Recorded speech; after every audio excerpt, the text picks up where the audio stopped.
Hey guys, good morning. It is Friday. I'm not sure what day anymore, the day after Thanksgiving.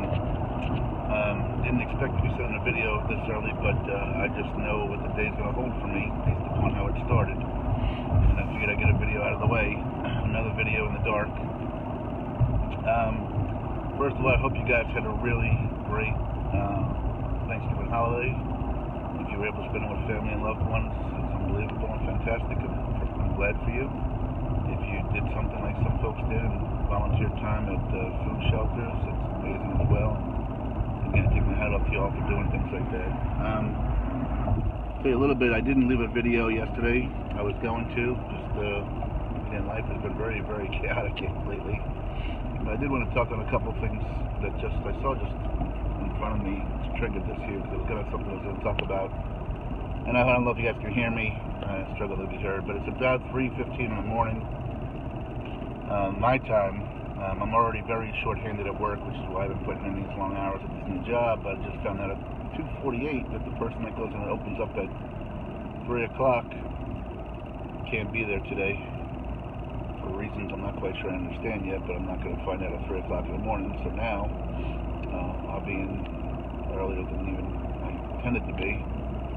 But I got in Wednesday night, late Christmas Eve night, had the kids with the fire, and watched the movie. I'm big on movies, and I talk to you guys about movies. I think they're great lessons to teach kids something. Not every movie, but certain movies have great lessons, and you share them with the kids. It's a wonderful thing. On my journey, I always ask a lot of, I don't always, but often I ask people, what's your favorite movie of all time? It's a pretty harmless talking point and kind of gives you an idea of where folks are coming from. Some are comedy, some are romantic, some are darker, and talk horror. Well, one I got more than once in the journey was a movie called The Princess Bride, which has been around forever. But I confess I'd never seen the whole thing, so we watched that Thanksgiving Eve night, which was great. Fortunately, I was pretty wiped out, so I wasn't up until midnight, although a couple of the kids may have been. But watched the movie, and to bed 10:30. Then Thanksgiving morning was very special. It's one of the things I missed the most on the journey. Again, it's very cold here in central PA, down in the 20s. So I got the fireplace cranking and got breakfast for the kids as they woke up, and we watched another movie. And I'm trying to think what movie I'm watching with the kids. We watched the movie Son-in-Law, which is kind of a goofy movie. They had plans with their mom to go to her family's side, so it wasn't like we were going to get into a serious deep movie, so I put something on just for a short moment and watched that. Then it was a relatively quiet day for me. Rest, relax, cooked a little turkey we had, watched some TV. Talked to a great many Journey friends and reach out and say happy Thanksgiving. If I missed you, I apologize. I try to reach out to everybody I could, and if I didn't reach out to them, they seemed to be reaching out back to me, and that was a neat thing. I went to bed last night, 9:30, 10 o'clock. Before I did, there was something else that came up, another movie that I only seen parts of. In fact, I saw part of it on my journey. It was a movie called The Greatest Showman, Will Jackman. But one of the things that struck me about the movie was early on, there was two things that struck me. One was early on he was kind of embarrassed about where he was in life and looked to his wife and said, this is not the life I promised you. And her words to him, I think, sum up my song, Just Another Day in Paradise, I listen to so often, and kind of I like to view life, and I think a lot of others out there as well. She said, look around, I got everything I want. She had him, she had the two daughters, and really at the end of the day, especially on Thanksgiving when you think about it, regardless of whether you live in a paid off, $500 million home, or whether you live in a, one-bedroom apartment with your family, when you got your family around, life is pretty good, quite frankly. So that line struck out to me.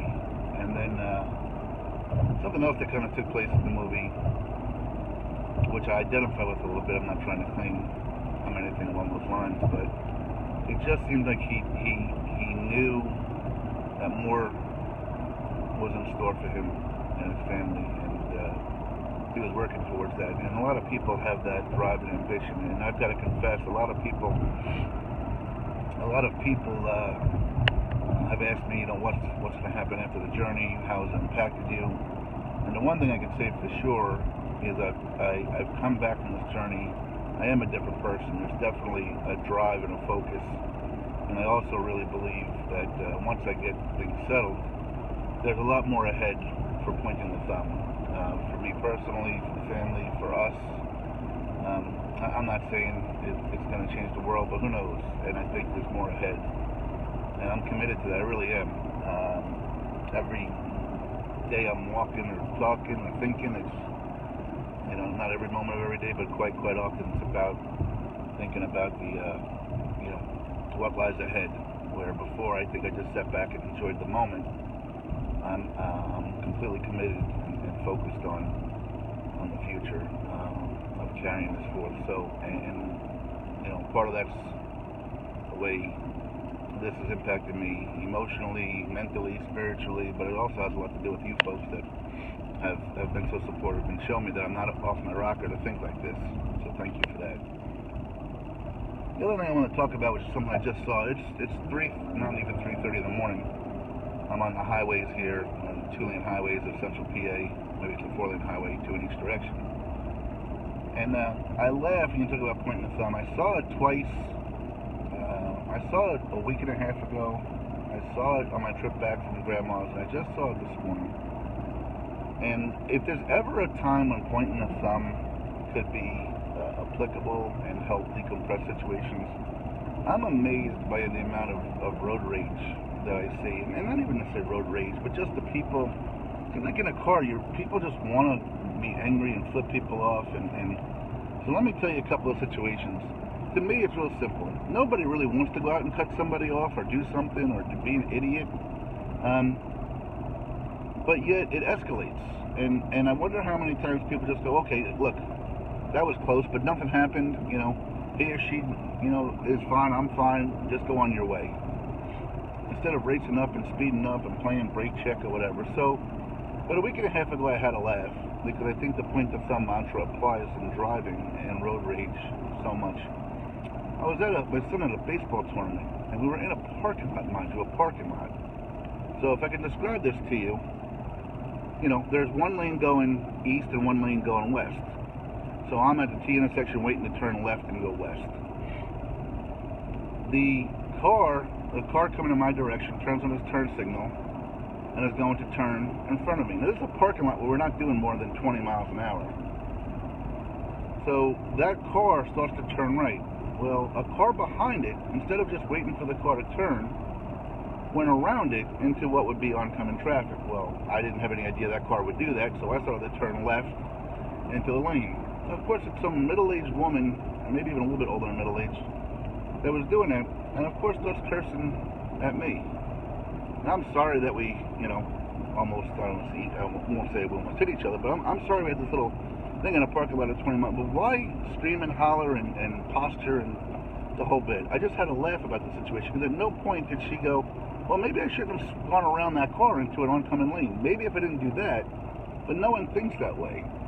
And then I had to laugh because I was driving home from Grandma's, and you've got 3 lanes. I was on Route 287 in New Jersey heading south. And, I think the speed limit is 70 miles an hour, and some people drive fast, and essentially if someone's coming up on you fast, the proper courtesy, the thing to do is to kind of get out of the way if you're in the left lane. If they're in one of the other lanes, then maybe they go around you to the left. Well, some car was following another car relatively close. It was a lane of about 4 cars, of which I was like the 4th car in the lane. The first guy, I guess, wasn't going slow, but might have been going the speed limit. And the 2 cars between me and them were waiting for this person to move over to the right so we could all just kind of, head on by. Well, that person didn't get over for quite a while. And I guess the person third in line had said, well, I'm going to head on out. So they went over to the right lane. There was a car in the middle lane. Nothing bad. They went behind them, over to the right lane, passed them, and then started to get back over towards the left lane. Well, and then getting over to the left lane, that crossed into the center lane, at this point, that person who was going a little slower than everybody would have liked in the left lane, decided to get over to the center lane and let everybody pass. Well, it must have been a blind spot situation or something. These two cars passed each other relatively closely, but the car that got over from the left lane into the right lane couldn't wait to start throwing, flipping double birds at this person and kind of screaming and hollering, and again, nobody got hurt. The person that was coming from the right could have easily pointed the finger at the person coming from the left. The person coming from the left could have easily pointed the finger at the person from the right. But who really cares? Nobody got hurt. No accidents happened. And like I said, it's not about people driving poorly or anything like that. It's about how they react to it afterwards. This guy flips a double bird off and is gesticulating. What if the person in the other car is some macho dude that decides he's gonna, start brake checking, and now you're risking everybody else's situation. And it triggered me because that's what happened just a few minutes ago. I was heading up Route 83 north in Pennsylvania to get towards the Harrisburg area from the work, and there's a hill. And I can see up on the hill some cars, and there's a truck lane. It's 2 lanes, and then it goes to a 3rd lane for a truck lane. I don't know what happened because I was a few miles away. But from what I could tell is that somebody must have been following somebody else too close to for their comfort. Maybe they wanted to pass them and this person wasn't getting over. So there were 2 cars, and as I finally got up to them a couple of miles up the road, as I got back up the hill, these 2 cars are playing games together to keep the one car behind it doing what seemed like 30 miles an hour on a highway, which is why I was able to catch up to them so quickly. Again, it's 3 o'clock in the morning. If somebody wants to go, let them go. If somebody doesn't want to let you go, slow down for 3 minutes and let it. Again, this whole brake checking and cutting people off and trying to pass them on the right, and they accelerate to squeeze you in, and I'm not saying anyone's to blame. I'm not saying both are to blame. I have no idea. But this is one of those situations where wouldn't it be great if people just pointed the thumb and said, okay, look, you know what, we're all here, we're all healthy, let's get where we got to go.